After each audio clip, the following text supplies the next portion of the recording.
How hot is it there? Oh my God. Today is literally the fucking hottest day that we've hit. I don't know. Let's check. Hold on. Oh my god. Because I feel hot here. My computer's overheating. I had to turn my air conditioner off, and it's the worst. It is so hot here. It is an oven Per use. That's why I per left. use. Oh, it changed. It says maybe only 108 today. Mm. Mm-hmm. And to anyone who says it's just a dry heat, you go stick your head in an oven because that's what it feels like. Yes. And like burning. Like the sun burns you. Yeah. Caveat, please don't stick your head in an oven. Yeah, don't do that.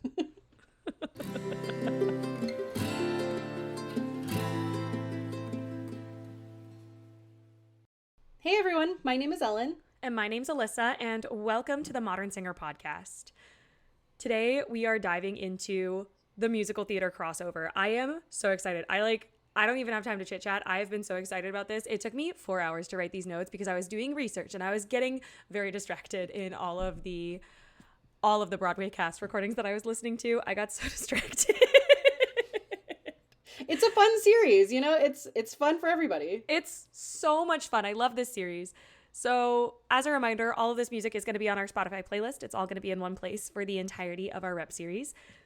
But nowadays, most opera companies are doing at least one musical theater or operetta in their season. I absolutely love working on building people's books. So if you're interested in learning more or talking about the shows that we haven't talked about in this episode, definitely shoot me a DM. We are just scratching the surface here, and I had to cut a lot of things down. Like, I completely skipped a lot of shows. Right, we're just giving you an overview of some of the biggest crossover shows with options for legit numbers and a couple of belt options that we tossed in. If you want to hear more about how to build your book, or if you just want to know more about musical theater auditions in general, you can go back and check out our episode 13, where we break down musical theater auditions. I will say I did not use very many resources when I wrote this. The only resource I really used was Wikipedia to make sure that all of my synopses were correct. So if you have a chance to donate $1 to Wiki to thank them for me, please do. Let's jump in. Some of the most popular composers that opera companies go to are Gilbert and Sullivan, Rodgers and Hammerstein, Stephen Sondheim, and Disney stage musicals, which is a new trend that I am about. I know, same. Well, not all of them. I don't think an opera company is ever going to do Frozen. You know, I don't know. Never say never, right? I'm going to say never. I don't think they can get someone who can sing Monster. Like, there's a lot of us that do crossover, but I don't think they want to do it. Not too many companies do super contemporary pieces because they are more complex and they have a lot more vocal needs. But some companies are starting to, so I guess I can't really say never, but I am going to. And if I'm wrong, cast me. Well, also a lot of like Gilbert and Sullivan and like R&H are their golden age. So the way that they're sung is kind of operatic. It could be done musical It's called theater. legit musical theater, which Exactly. is a style. I think I talked about it in episode 13. It's too much for us to get into. I've got 6 pages of notes. It's too much for us to get into on this episode without being like 3 hours long. If you want us to dive into it, DM us. These composers like Sondheim, R&H lend themselves more to operatic style, operatic singing, whereas, you know, like Disney is more legit musical theater. Shows that are commonly done that we aren't going to talk about today include Fiddler on the Roof, Company, Porgy and Bess, Candide, Oklahoma, The Music Man, Kismet, Sound of Music, Merry Widow, and West Side Story, along with so many more. Like, those are some really common ones that I didn't have time to touch today. And they're already in a lot of people's audition books. We just don't have time. So make sure that you check them out if you haven't today. Popular GNS shows are HMS Pinafore, The Mikado, and Pirates of Penzance, which are done a lot as well. They're the 3 most common GNS shows that are done by opera companies. I checked. So let's jump into HMS Pinafore. Pinafore is a comic operetta in 2 acts. The story takes place aboard a Royal Navy ship, the HMS Pinafore, hence the name. The captain's daughter, Josephine, is in love with a lower-class sailor, Ralph, although her father intends for her to marry Sir Joseph Porter because of class. She abides by her father's wishes at first, but Sir Joseph's advocacy of the equality of humankind encourages Ralph and Josephine to overturn conventional social order. So basically, her intended fiance said, "Class doesn't matter," and she went, "Yeah," and then he went, "Wait." Wait, it does? I love it. Ralph and Josephine declare their love for each other and eventually plan to elope. The captain discovers this plan, but as in most GNS operas, a surprise disclosure changes things dramatically near the end of the story. Dun dun bow. Exactly. Everything ends happy in a GNS show. Like, audiences of the day would have it no other way. There was always, whenever GNS were writing a show, if one show closed, the next show was already in rehearsals and opening like a week later. Like, people loved these shows because they all had happy endings. Little Buttercup is a mezzo, and she sings Hail Men o' War's Men. Basically, a Portsmouth dockside vendor comes on board to sell her wares to the crew. She hints that she may be hiding a dark secret under her, quote, gay and frivolous exterior. Ooh. She's a sex worker. Like, in common shows, she's like pretty commonly like displayed as a sex worker because she's like coming on a ship full of men who've been at sea and haven't seen a woman in so long that they decided that manatees were mermaids. Perfect. Let me sell my wares to you. They do be desperate. The next song is A Maiden's Fair to See, sung by Ralph, who is a tenor. He sings that basically he's the smartest lad in all the fleet. He enters declaring his love for the captain's daughter, Josephine, and it's just a fun little bop. A fun little bop, yeah. He's in love. He thinks he's smart. He feels like he's got this. Pirates of Penzance is another comic opera. The story concerns Frederick, who, having completed his 21st year, is released from his apprenticeship to a band of tender-hearted pirates, where he meets the daughters of Major General Stanley, including Mabel, and the two little young'uns fall in love. Frederick soon learns, however, that he was born on the 29th of February, and so technically he only has a birthday once every leap year, and his indenture specifies that he was to remain apprentice to the pirates until his, quote, 21st birthday, meaning that he must serve for another 63 years. Got him. Of course, because that's how that works. Bound by his own sense of duty, Frederick's only solace is that Mabel agrees to wait for him faithfully. So, Mabel is the lead soprano.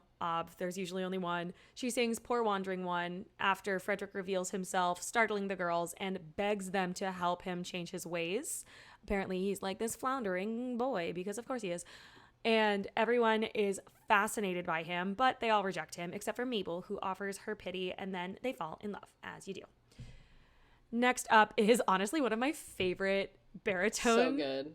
Oh my gosh. I don't know how I would feel hearing this in an audition, but if someone came into an audition and actually sang the pants off of this, I would probably cast them in whatever they wanted. So I am the very moderate.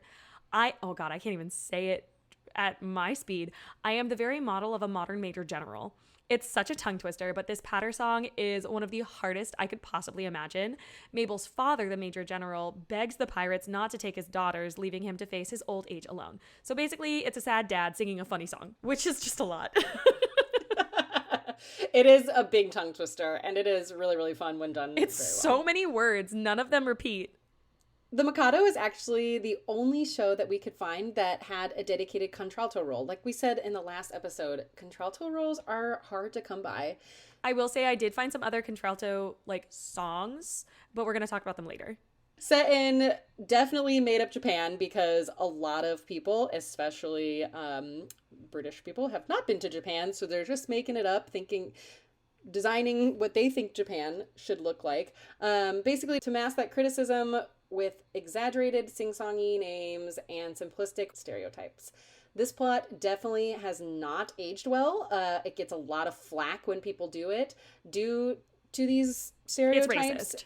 Yeah, it's definitely racist, but it is still performed regularly. Some people try to update it. I did see a cast that was all AAPI cast in this, except for the people that were supposed to be white. It was cast with AAPI people telling a story their way. That production of it, I did like. Yeah, I definitely think it's hard. This show has a lot of stage problems. Directors. Yeah. I wish people would stop doing it. Yeah, I think it's definitely hard for stage directors when they're hired for shows that were written in times where of massive racism.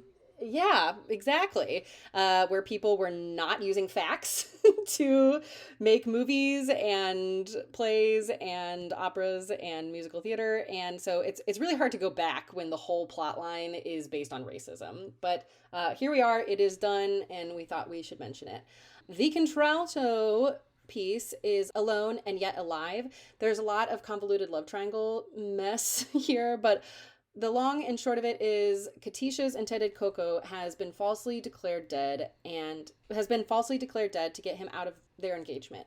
Coco knows that if he doesn't marry Katisha, he'll face a painful and drawn out death, which sucks. This is basically Katisha's mourning song of losing him to be left alone.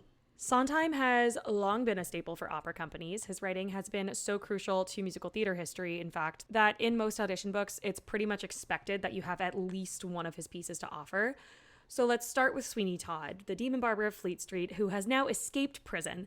After being sent away for a crime that he did not commit, Sweeney is now on a rampage to kill Judge Turpin, the Beadle, and anyone else who stands in his way to get revenge for his supposed murder of his wife and the theft of his daughter, Joanna, who has now fallen madly in love with Antony, who's the stranger outside her window, who also unknowingly helped Sweeney escape prison.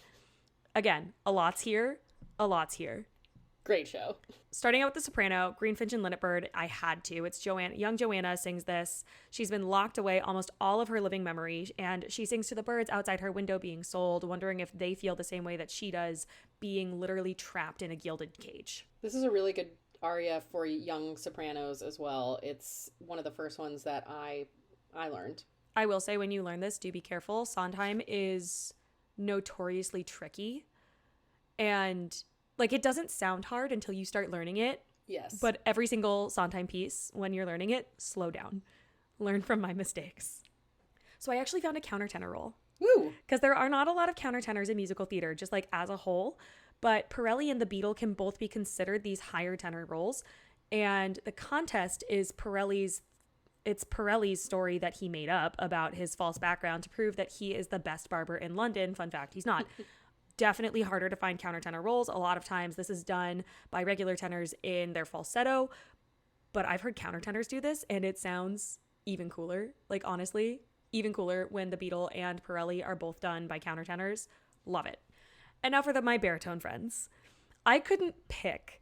So Sweeney has some great songs. I couldn't pick, so I picked My Friends or The Epiphany as go-tos for many baritones. Either way, get ready for some safety training with those knives for both of these songs, whether it's your reconnection to them after your years in prison or as you commit to ending Judge Turpin once and for all. Evil. Dun dun dun. So true bass roles are actually really hard to find in musical theater as well, but Judge Turpin is definitely down there. His Joanna / Mea Culpa is a very dark revelation of what has happened to Joanna ever since her father was taken away. If you don't know the show and you're not in therapy, I would suggest getting a therapist before jumping into this one. It's a lot. There's a lot of abuse happening. So if you're not ready for that, we've got other shows. Like Into the Woods, which is a very different plotline. Very different plotline. Very, very different. This one's a little bit more fun and light. It's a wild retelling of overlapping fairy tales from Cinderella to Rapunzel, Jack and the Beanstalk to Little Red Riding Hood, and more. This massive show is wildly popular with young artist companies due to the wide array of roles that can be cast. So many roles. So many roles. So the soprano piece is On the Steps of the Palace. Cinderella continuously runs from her prince, who has cleverly tossed pitch, which is very sticky, on the stairs of the palace. Good thing he doesn't have to clean it up, is what she writes in the notes. Right? It's so sticky. Honestly, it's basically tar and it's practically impossible to clean off the steps. I feel awful if this ever really happened in real life and all of the servants had to go and scrub it for days to get it back off. Right. And Cinderella gets stuck in the pitch. So that's funny. Moments in the Woods is the mezzo piece. The baker's wife definitely just made out with Cinderella's prince in the woods in a flurried moment after the giantess came down from the sky and has to come to grips with what her reality is and how she'll go back to her husband and new baby. Except she never makes it. Except Spoiler alert. It never happens. She dies at the end of the song. Spoiler alert. Sorry. And the tenor piece, Giants in the Sky. Jack has gone up the beanstalk to find giants and their treasure. He sings to Little Red about everything he sees and experienced as only a boy can. While Jack is a kid, he's typically played by older actors, even Neil Patrick Harris, fun fact. I love the concert version that NPH did. It was so much fun. So much fun. Are you going to add that to the Spotify list? If I can find it. I don't think it's on Yeah. Spotify. It's definitely on YouTube. If it's on Spotify, I'll put it in there. But I actually like the most recent casting of it. Like the one that was just on Broadway. Mm-hmm. He was phenomenal. I'm putting that one in for sure. So if you want the NPH one, it's on YouTube. Go check it out. Next up is A Little Night Music, which was originally set in the early 1900s. Current productions typically stick with the original time setting, but some have also incorporated steampunk themes like the version I was in. And it's a group of friends who has joined in the countryside at the house of Madame Armfeldt. After the recent wedding of Frederick and Anne, there are a lot of overlapping lovers with marriages, a sassy quintet that serves as the Greek chorus, and plenty of lamenting, as one does in the country. As one does. As one does. It's the country. What else is there to do? They did not have TV or radio. They had themselves and some books. Sometimes painting, sometimes embroidery, mostly just drama. So the mezzo piece I picked from this one is The Miller's Son. Petra, who is the maid, has just been caught with the Armfeldt's manservant, Frid, after a, quote, romp in the sweet fantastic. They were getting it on in the hay. And they have, just like a little bit of a fight because, again, make your own drama. There's no TV. And now she's threatening to marry someone else just to make him jealous. Again, as you do. So Send in the Clowns is Desiree. Desiree can be played by many, many, many different women. I typically cast this, in my mind, as a contralto role as well. It sits very low. The whole role of Desiree sits pretty low. It typically tends to get cast as an older mezzo whose voice already sits lower, but I feel like contraltos can really rock this. So Frederick has just told Desiree, who is his long-lost love, that he loves her, but he can't bring himself to leave Anne, who ironically leaves him for his son Heinrich, who is actually her age. But hurt and bitter, Desiree can only reflect on the nature of her life and relationship with Frederick. It's a really, kind of sad... It's beautiful. Depressing. And everyone's like, this is my favorite song. It's so lovey. And I'm like, no. She just got dumped. And then she got dumped by a guy whose wife left him for his son. And then he still didn't go back to her. Yeah, right. I don't know if it's lovey, but it's depressing. It's gorgeous. Beautiful. It's it's heartbreaking, I guess is a good way to describe it. It is absolutely beautiful. The light in the Piazza is done now more than ever, most recently at New York City Center with an absolutely amazing cast. Based on a novella, Piazza is set in the summer of the 1950s in Florence, Italy, and tells the story of Margaret Johnson, a wealthy Southern woman, and Clara, her daughter, who is developmentally disabled due to a childhood accident. When Clara falls in love with a young Italian man, Fabrizio, Margaret is forced to reconsider not only Clara's future, but her own deep-seated hope and regrets as well. The soprano piece is The Beauty Is. Clara's hat has blown off her head, and she's chased it through the city to find herself next to the Uffizi Gallery, where the artwork speaks to her, and she yearns to keep it all in her own life. So I actually chose The Beauty Is over the title song because the title song is a lot. If you bring it into an audition, it's a 50-50 chance on if your pianist can play it. Honestly, it's so much mixed meter. The Beauty Is shows the same stuff. It still shows your line, it shows your range, and it shows some really gorgeous storytelling as well. And I would love to see it more in people's books. And it's sometimes nice to bring a piece, like you said, that shows the same stuff, right? And it's easier for your pianist to play.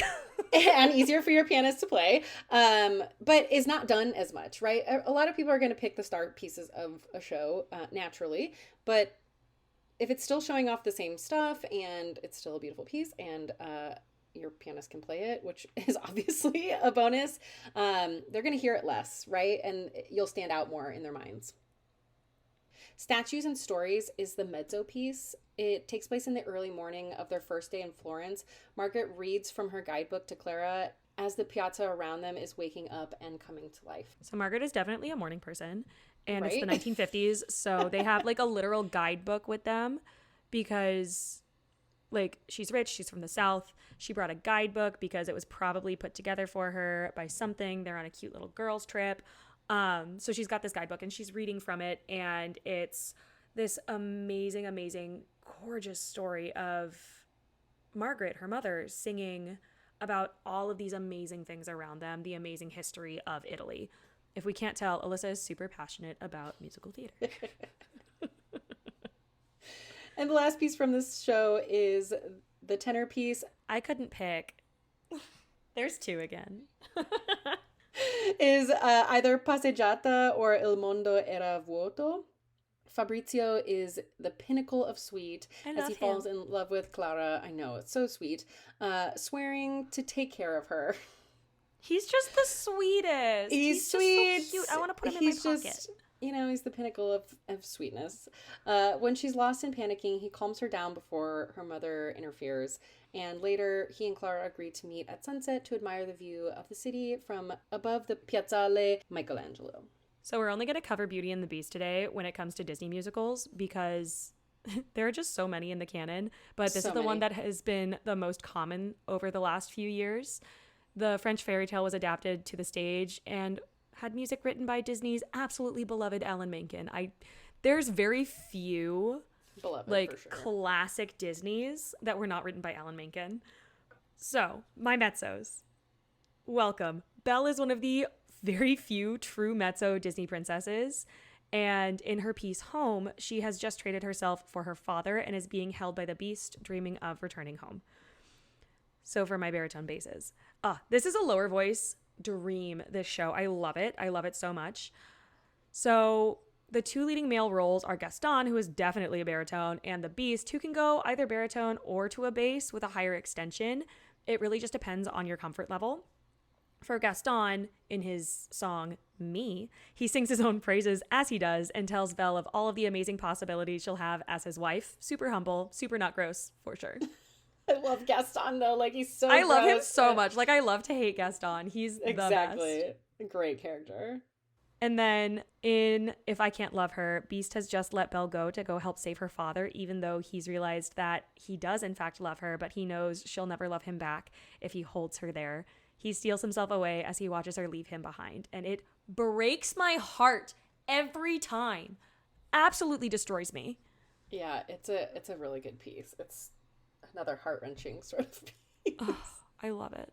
There are other shows that have started being done more and more, like Carousel, which is actually personally one of my favorite Golden Age pieces. I do like Carousel. It's a good one. I'm not sure a lot of people would say that. Oh, I'm glad you like it. But it's definitely one of my favorite Golden Age pieces.